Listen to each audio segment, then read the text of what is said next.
O tema evolução, o Carlos Toledo Rizzini, ele fala, ele assim se expressa, abre aspas. A evolução é o princípio central da lei de Deus. Tudo no universo modifica-se ao longo do tempo.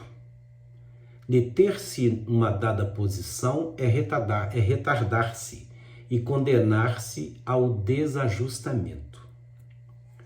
Sabemos que a evolução orgânica começou com Darwin em 1859, ou seja, 2 anos depois do Livro dos Espíritos. E ali o seu livro, A Origem das Espécies, foi acolhida por Kardec também, que assim se manifestou. Os espíritos mesmo melhoram-se, melhorando-se, passam de uma ordem inferior para uma ordem superior e todos se tornarão perfeitos. Esse é o Kardec falando. O progresso do espírito, ele processa-se pela assimilação de experiências vividas e de conhecimento adquiridos. Este material em cada existência é absorvido e manipulado pela mente consciente.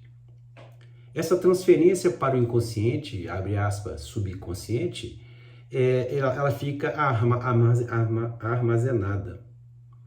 E aí nisso consiste a evolução espiritual, que é através dessa transferência de novos elementos que vão levar a um progresso do consciente. Ou seja, o espírito começa a assimilar pelas suas diversas reencarnações novos conceitos, novos aprendizados, e isso ele não perde. Nós sabemos que o espírito não perde o que ele aprende. Isso fica retido no seu perispírito e ele vai prosseguindo. Sabemos que tudo muda e o tempo passa. Então começou a evolução nos minerais, depois foi para as plantas, os animais, a sociedade, as leis, o conhecimento e até o mundo da abóbada celeste. É um processo evolutivo sequencial que a gente sabe que a evolução não dá saltos, é gradativa.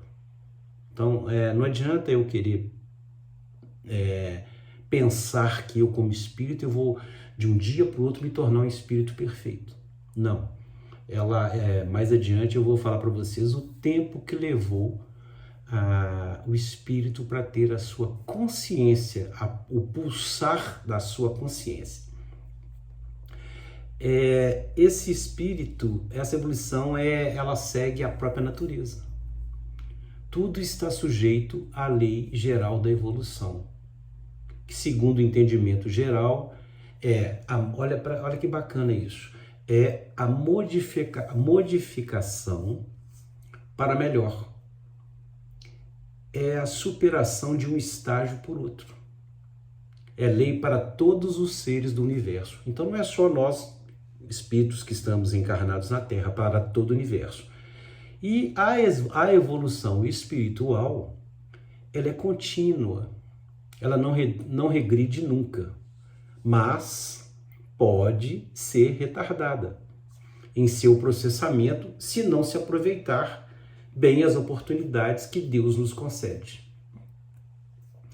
E o que nos assegura essa evolução é a reencarnação. É ela que vem atender esse princípio de evolução. Por isso que o espírita tem essa informação, fica muito mais fácil a gente entender os processos que nós vivenciamos durante a nossa efetiva encarnação. As dúvidas, os medos, as inseguranças, as doenças, tudo isso está ligado nesse processo evolutivo, que pela encarnação nós vamos obter essa resposta, que dá uma resposta inteligente para nós. Porque senão seria muito simples, né? Se a gente tivesse só uma única vida material, ela não representaria nada para o espírito. Por que eu vou modificar? Por que eu vou melhorar se eu só vou viver uma única vez? Né? Então é isso que é importante a gente ter essa noção. Essa lógica natural, ela nos faz pensar, inclusive, nas desigualdades sociais que existem, nos processos de dificuldades que muitos espíritos passam. Por que para uns tudo dá certo e para outros nada dá certo? Por que para uns existem provas dificílimas e para outros transcorre de forma natural? É a justiça divina que vai prevalecer.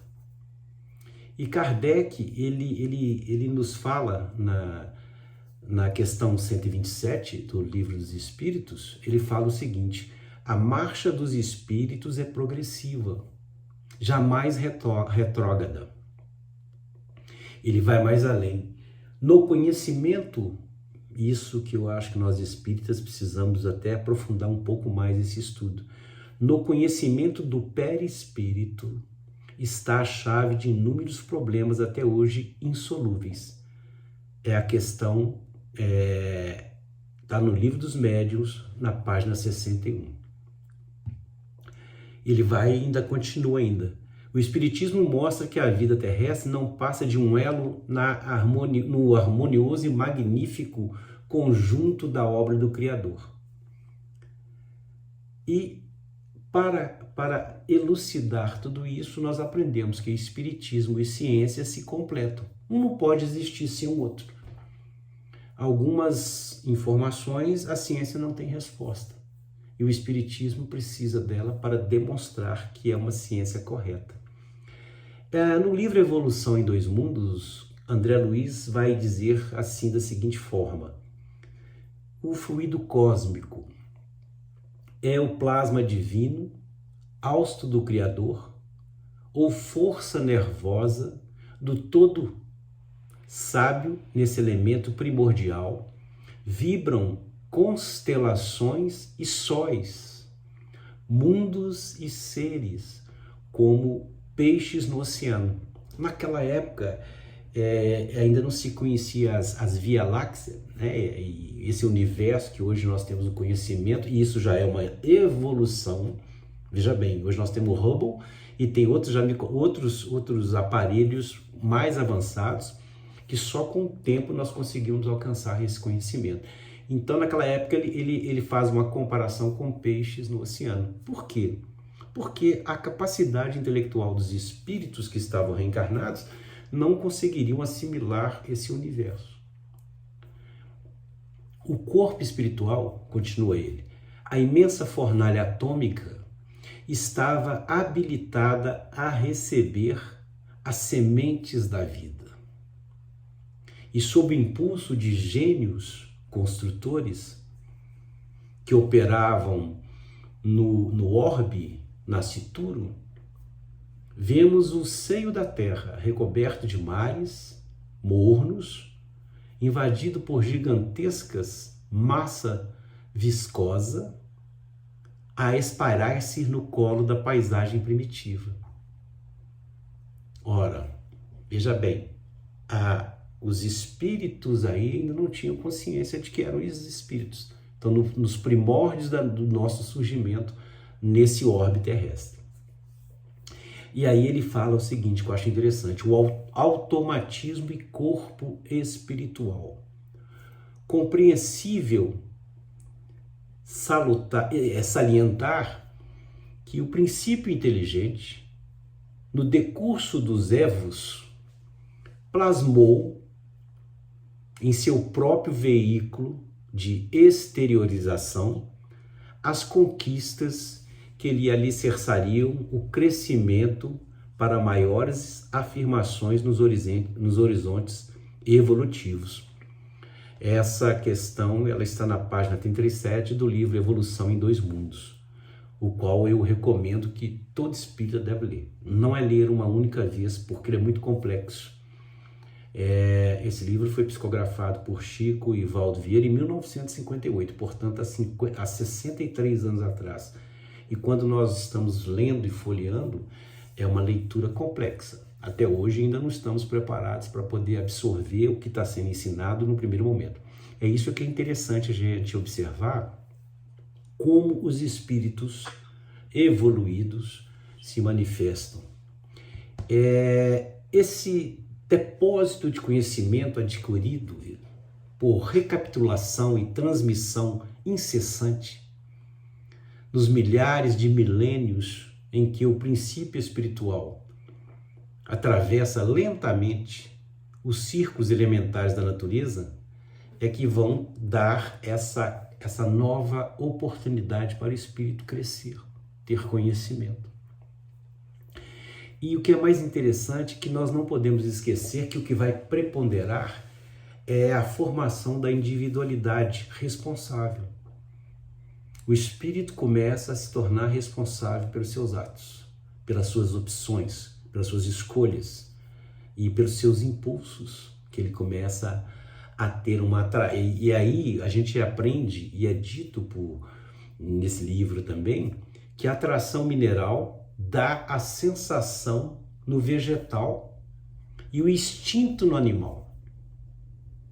Vemos a crisálida de consciência construindo as suas faculdades de organização, a sensibilidade e a inteligência. E assim, gradativamente, todas as atividades nervosas em vida psíquica. Isso é que é interessante para a gente ter uma noção. E aí, a gente percebe, como eu disse anteriormente, que a natureza, a evolução não dá saltos, são construídos com lentidão, atendendo à necessidade do campo mental em seu condicionamento e exteriorização. Quer dizer, o espírito ele vai adquirindo gradativamente a noção de si, o conhecimento de si. E aí, ele fala também, ele vem dizer o gênese dos órgãos psicossomáticos. E é assim que o tato, aí olha como é que vão surgindo a evolução, como é que vai acontecendo. O tato nasceu no princípio inteligente, na sua passagem pelas células nucleares, em seus impulsos ameboides. Quer dizer, enquanto éramos amebas, o nosso tato foi desenvolvendo naquele momento.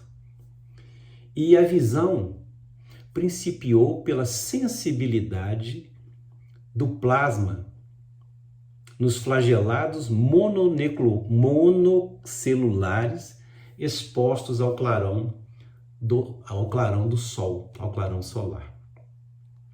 Da mesma forma, ele vai informar que o olfato começou nos animais aquáticos. Olha que interessante, eu nem sabia disso. E essa explicação está lá no livro. Em que envolvia, e que o gosto surgiu nas plantas. Muitas delas armadas, que a gente sabe até hoje, e providas de pelos viscosos destilado ao suco digestivo. Quer dizer, a gente vê, existem algumas plantas ainda que pegam os insetos e digerem, eles atraem e digerem.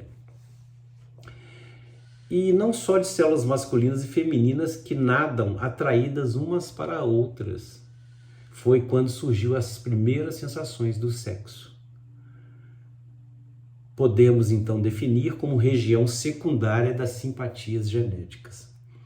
Isso tudo eu estou falando, está lá no livro Evolução em Dois Mundos, do André Luiz, que é fantástico. E todo esse processo, obviamente, tinha a supervisão celeste dos nossos construtores, dos nossos irmãos que estão acima de nós, que já passaram por esse processo. Então, esse princípio inteligente, e é isso que eu quero que prestem bem atenção, para a gente ter uma noção de tempo. Esse princípio inteligente gastou desde os vírus e as bactérias das primeiras horas do protoplasma na Terra, mais ou menos, prestem atenção, 15 milhões de séculos. Você consegue entender isso? 15 milhões de séculos. Nós não temos a capacidade intelectual de entender esse prazo, esse tempo. 15 milhões de séculos, a fim de que pudesse, como ser pensante, embora em fase embrionária da razão, lançar as suas primeiras emissões de pensamento contínuo para os espaços cósmicos. Isso está na página 53 do livro Evolução em Dois Mundos. Essa psicografia ela ocorreu no dia 2 de 2 de 1958, portanto, há 63 anos atrás. Entenderam? O princípio para começar a emitir esse pulsante, né, esse entendimento, 15 milhões de séculos. Isso serve para nos chamar a atenção para uma determinada característica. Nós não somos nada. Nós estamos realmente engatinhando na nossa evolução. Por isso que é importante o conhecimento, por isso que é importante a dedicação à melhoria do nosso espírito, o acréscimo de situações de vida voltadas para o bem, de acordo com o que a gente tem aprendido no Evangelho. Porque é muito tempo para nós ficarmos presos. Então, ele passou-se também pela evolução do metabolismo. Primeiro, com as bactérias, lavrando o solo para que as plantas proliferassem. Quer dizer, olha só, um grupo de espíritos, um vai preparando o campo para o outro. Como agora está acontecendo. Os nossos espíritos, nossos irmãos superiores, estão preparando-nos para uma nova fase evolutiva. Então, quando a gente tem um Glaucus, você tem um Jesus, né? Esse tipo de espírito, você vê, veio o Chico, tá aí o Divaldo, trazendo para nós informações extraordinárias. Eles vão preparando isso aí. Eles foram criando, na época, a atmosfera adequada ao reino animal. Depois das plantas, aparecem os animais, gerando recursos orgânicos para que o instinto pudesse expandir-se no rumo da inteligência. Por isso que, e logo depois, em seguida, surge o homem. Então, olha que interessante esse processo evolutivo. Primeiro vem a bactéria preparando o solo para que se proliferasse as plantas. Depois das plantas aparecem os primeiros animais que geram os recursos orgânicos. E esses animais, o que predomina é o instinto. Nós vemos animais até hoje em que o que predomina é o instinto. Então, o que ocorre? Os neurônios, os nossos neurônios, nascem e se renovam milhões de vezes. No plano físico e no plano extrafísico, ou seja, no perispírito, né? Porque todos já devem saber, né, que para que o espírito se manifeste ou que esteja atuando na Terra, é preciso, ele não vem direto, né? O espírito não age diretamente, ele precisa do perispírito e, por sua vez, o corpo material para que ele haja aqui no orbe. E eles se erguem definitivamente depois no sistema nervoso que nós temos. E aí, com esse aperfeiçoamento, o espírito ele começou a sentir necessidade de comunicar-se. Primeiro foi isso. Ele precisava aprender, ele tinha necessidade de falar ou produzir sons guturais. E daí surgiu a linguagem, essa evolução. entre os animais. E óbvio que quem estava organizando isso eram os nossos veneráveis irmãos que estão à nossa frente. De início surgiu o fonema e a mímica, que depois foram se aprimorando e avançando, e essa consciência fragmentária investia-se na posse de mais amplos recursos para poder comunicar. Então o homem aprende a constituição mecânica das palavras, provindo da mente, e essa força com que aciona o implemento da voz. Quer dizer, ele começa a ter noção, começa a emitir sons guturais, no primeiro momento sem nenhum significado específico, pelo que nós conhecemos até hoje, e a necessidade nesta evolução começou a surgir as palavras, as construções, para que se tornassem e ele conseguisse comunicar um com os outros. Agora, uma coisa que me fascina muito, e que é o seguinte: por que nós existimos? Eu, Ricardo, Venâncio, você, cada um aí. Quem é você? Quem sou eu? Nós existimos porque o nosso cérebro, ele tem um pensamento contínuo. Cada espírito é um pensamento contínuo. Eu sou eu. Continuamente eu estou projetando a minha característica.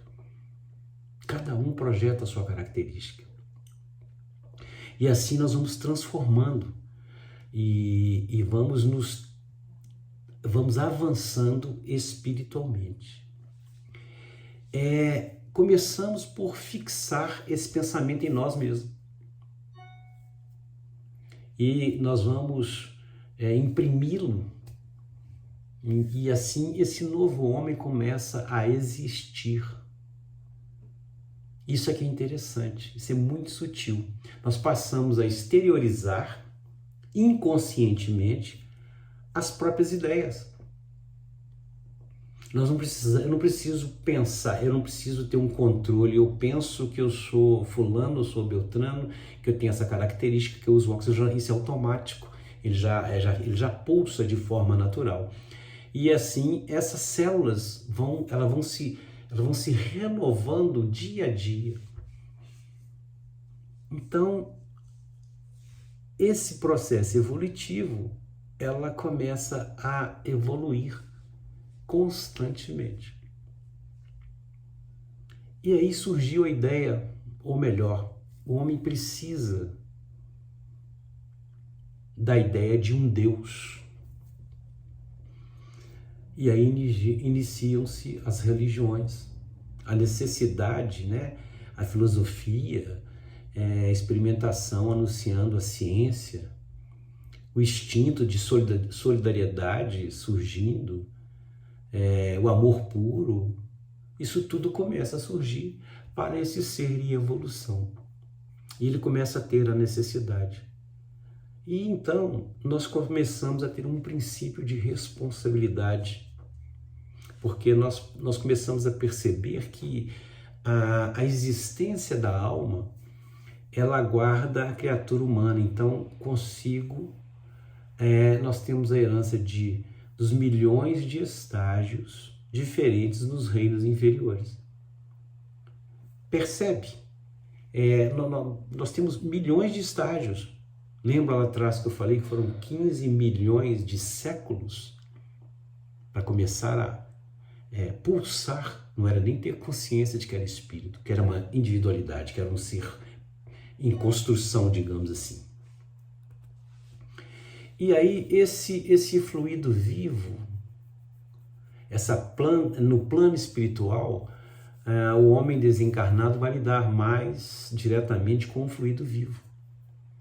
E multiforme, extenuante e inestancável, a nascer-lhe da própria alma.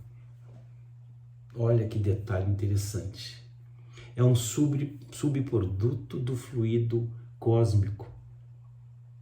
É um processo semelhante à respiração. Eu não preciso ficar mandando meu organismo respirar para que eu continue vivo. É um processo natural, que veio desde o início desse processo evolutivo. Então ele se transforma até numa forma mecânica, né? O nosso pensamento ou fluido mental por secreção sutil, não do cérebro, mas da mente, e ele influencia primeiro por intermédio de impulsos repetidos. Então, toda essa região cortical, essas zonas psicossomáticas, ela atende a esse próprio continuismo da nossa existência. Esse corpo físico individual, ele é consciente, nós aprendemos a ser consciente. E ele é responsável pela qualidade e aplicação, organizando a nossa psicosfera ou halo psíquico. E esse fluido mental, gente, ele tem uma qualidade magnética de indução. E o que é indução? Indução é um fenômeno. O fenômeno da indução mental pode explicar, em princípio, todos os processos de transmissão de energia através do pensamento. Com a difusão do plasma criador, oriundo da mente em círculos contínuos, consolida-se a reflexão avançada entre o céu e a terra, e os fluidos mentais ou pensamento, atuantes no reino da alma, imprimem radicais transformações no veículo físico-psicossomático. É Deus. Nós interagimos com os espíritos superiores. Por isso que essa irradiação ela se propaga no universo. Por isso que quando nós fazemos uma prece, nós estamos em sintonia com esses espíritos e por meio da nossa vontade, eles atuam sobre esses fluidos e vai alcançar o nosso irmão que está lá na cama, no hospital, que acabou de desencarnar, vai amparar aquele espírito que está desencarnando. Eles produzem esse fluido, que o mais interessante é que eles produzem cores, aparências, roupas, objetos que podem ser apresentados a nós. E é por isso que muitas vezes muitos espíritos que estão obsediando se mostram monstruosos para alguns médiuns, ou mesmo para aquele irmão que está percebendo a presença desses espíritos. Essa plasticidade desse fluido é que os espíritos que a dominam, ele pode plasmar um fato histórico, um ambiente onde você se vê inserido. Eles criam esses objetos de que gostam ou desejam, mesmo inconscientemente, porque é contínuo, né? Esse processo ele é contínuo e pode gerar um ambiente fluídico que ele quiser. Por isso que muitos espíritos, quando a gente está num processo de reunião de desobsessão, de tratamento espiritual, alguns espíritos são categóricos em falar: estou vendo isso, você fez isso, esse espírito aí não é isso. Porque essa projeção mental, influenciado nesse fluido, ela transforma o ambiente. Isso é que é interessante, né? Isso é uma evolução. São todos os espíritos que têm esse domínio? Não. O espírito precisa avançar no conhecimento para que ele possa dominar isso. O que nós podemos afirmar que, como é contínuo, é como um processo da respiração que nós fazemos lá, muitas vezes eles produzem esses campos, né? Essa ideoplastia, às vezes até sem saber. sem ter a consciência. Ele simplesmente vai produzir isso porque é contínuo. E aí nós vamos falar de uma vibração. A gente fala muito no meio espírita, vamos fazer uma prece para vibrar por nossos irmãos, etc, etc, etc. E o que é vibração? Vibração é um movimento de vai e vem, como executa um pêndulo de um relógio. Vai e vem. Muito lentamente. Chama-se movimento vibratório isso. E pode ser comparado a uma oscilação e a uma pulsação. E esse movimento vibratório, ele caracteriza-se por duas medidas definidas, que é o comprimento da onda e a frequência. E o que é o comprimento da onda? O comprimento da onda é o espaço percorrido por essa energia, por essa energia. E a frequência é o número de vibrações por segundo. Por isso que a gente vai mais adiante, nós vamos entrar então no chamado sintonia. Que os médiums, principalmente, precisam entender que essa sintonia, ela vai criar uma identidade ou harmonia vibratória. Isto é, o grau de semelhança de emissões ou radiações mentais. Então eu vou atrair para mim espíritos que têm a mesma sintonia que eu tenho. Por isso que o vigiar e orar é fundamental para nós. Não só médiuns, mas para todos os espíritos, ou melhor, para todo espírito encarnado. Essa sintonia, ela vai se fixar, né, ou vai atrair pelos pensamentos, sentimentos semelhantes e ideias semelhantes. Então, se eu diariamente, no meu dia a dia, eu começo a vibrar o bem, eu vou atrair somente espíritos bons. Espíritos que têm o mesmo sentimento, a mesma ideia que eu tenho. Por isso, o vigiar e orar. Né? E isso vai definir o nosso padrão moral. E, por consequência, o tipo de, no caso de nós espíritas, o tipo de espíritos que vão manifestar por intermédio dos médiuns. É fundamental o médium saber disso. Essa mediunidade, ela é a capacidade dessa sintonia, em que todos os médiuns sensitivos entram em relação com determinados tipos de espíritos, que se afinam com a sua inclinação e recebem deles a influência. Então, nós já sabemos que nós atraímos as mentes que possuem o mesmo padrão vibratório. Olha a responsabilidade que nós temos. Nós fazemos essa escolha automaticamente, de acordo com o nosso modo de ser. Então, ao nosso redor estarão aqueles que estão sintonizados conosco. Então, essa característica do espírito que ele tem, quando ele tem, e aí nós aprendemos, né, o que foi dito: conhecereis a verdade e ela vos libertará. Quando nós temos esse conhecimento, nós precisamos trabalhar diuturnamente para melhorar as nossas vibrações. É uma lei a qual não se pode fugir. Eu posso estar aqui, ter estudado para fazer essa palestra, estamos conversando, e se eu não tiver, se essa característica do que eu estou trabalhando para melhorar, se isso não for verdadeiro, eu não tenho como camuflar a minha realidade. Ou melhor, o espírito encarnado não tem como ele blindar-se, né? Eu posso falar bonito, eu posso ir no centro, na igreja, seja onde for, e todos me acharem uma pessoa maravilhosa.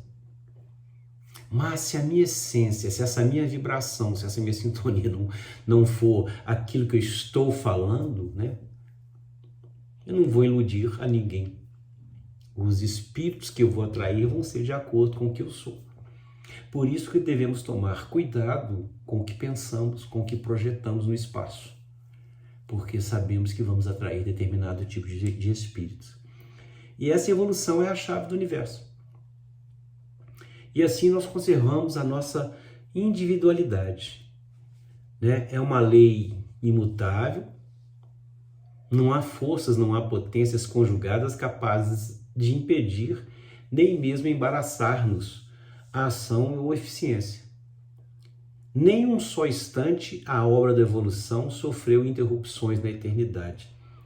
Ou seja, nós nunca perdemos essa oportunidade de evoluirmos. Isso é que é muito interessante. O espírito se desfaz de todos os enfeites terrenos. Os títulos que nós temos, as vaidades, o eu achar que eu sou melhor que o fulano ou beltrano, eu pensar que eu tenho domínio de tudo e de todos, sabemos que isso não é uma realidade. Cada espírito tem o seu potencial influenciado pelo que ele adquiriu na sua evolução e pelo que ele está se propondo e pelo que ele está fazendo para melhorar. Isso que vai definir. Então, essa situação vem trazer que o homem é um espírito encarnado no mundo material, objetivando a evolução para níveis mais altos até Deus. É isso que eu queria que ficasse bem claro para todos nós. Nenhum espírito encarnado vai conseguir alcançar um outro nível superior, digamos assim, se ele não modificar internamente, se ele não produzir essa evolução. E agora, isso na parte espiritual. Então, vamos trazer para a nossa época. O que essa evolução tem nos mostrado? Por exemplo, hoje nós temos o telefone celular. Olha a evolução do próprio espiritismo, o que nós estamos fazendo aqui hoje. Presta atenção, nós estamos, por motivo pandêmico, temos evitado de reuniões públicas, obviamente, para quê? Para que nós não causamos danos uns aos outros. Então nós temos que ter a responsabilidade como espíritas. E aí, num primeiro momento, ficamos fragilizados, porque ainda não aprendemos, alguns ainda não aprenderam, que eu não preciso estar presente, né, num determinado local para que a minha fé exista, para que eu faça a minha parte, aquilo que compete a mim. Então, se eu já alcancei um estágio evolutivo, se eu tenho conhecimento de que todos os processos que eram necessários para o meu crescimento, eu fui assimilando, eu tenho que entender o seguinte: não adianta eu esquecer que todos fazemos parte de um grupo. Isso é que é importante. Então hoje, à medida que nós vamos avançando, nós temos informações dos espíritos que vão trazendo para nós as tecnologias. Está aí hoje, olha, uma videoconferência, onde nós podemos estar reunidos, várias pessoas estão participando, assistindo, outras vão estar aguardando depois para poder estudar. E aí que entra o grande segredo do espírita. Eu sempre falo isso. Estudem. Eu citei o livro lá, Evolução em Dois Mundos. Vão lá. Busquem nesse livro. Eu acredito que qualquer um que pegar pode ter 60 anos de espiritismo. Cada vez que ele ler, ele vai aprender uma coisa. Porque é muita informação. É uma preciosidade que preenche as nossas necessidades intelectuais como espíritos em evolução. Aí hoje, nos foi oportunizado pelos espíritos superiores os telescópios, submarinos, a tomografia computadorizada, né? A ressonância magnética. Hoje já existe uma cápsula que nós vamos tomar, nós já inserimos e ela vai fazer toda uma varredura interna, projetando já para a tela do computador, e o médico vai poder observar sem aquela agressividade como é que a gente fala, da colonoscopia, né? Se não me engano o nome correto é esse. Por quê? São evoluções. A própria penicilina surgiu. Está aí agora essas vacinas que nós estamos tomando, que foi um processo inédito. E será que isso surgiu só de nós? Não, isso é um processo programado pela espiritualidade superior. Acredito que os responsáveis por esse orbe pela Terra, sobre a orientação de Jesus, né, foram chamados assim, olha, vamos dar um jeito com esse grupo de espíritos que estão aí. Eles já evoluíram bastante. Eles já dominam, nós dominamos uma série de processos químicos, de construção, de medicina, de conhecimento, de escrita, tudo. Mas e o processo moral? Esse aqui é o grande detalhe. Adianta eu avançar na tecnologia se moralmente eu não avancei? Adianta eu ser um ser com a capacidade intelectual extraordinária se eu não estou preocupado com o meu próximo? Adianta eu ter recursos, valores, propriedades, se meu irmão está passando fome e eu não me preocupo com isso? Então é isso que nós precisamos ter certeza de que esta evolução é uma oportunidade que nos é dada para que nós vamos alcançar um novo estágio perante os espíritos. E quiçá, bom, veja bem, se demorou 15 milhões de séculos para o espírito pulsar a sua existência, né? Quer dizer, ele ainda não tinha noção da consciência. E até hoje eu não li ainda nos livros nada que diz com relação a quando o espírito tem conhecimento de si. Eu vou usar uma frase do Descartes, que é o que eu acho que pode servir num primeiro momento, para a gente refletir. Penso, logo existo. Então, acho que nesse momento da evolução, quando o espírito ele está no grupo espiritual, quando ele percebe a sua individualidade, fala, eu existo. Aí ele dá o salto evolutivo maior. Com isso, espero que possa ter acrescentado para alguns irmãos alguma informação de que estamos numa evolução constante, diuturnamente. Então, não desistam diante dos desafios, não temam encarar novas oportunidades. Se preparem sempre. Isso é muito importante para todos nós. Agradeço a Deus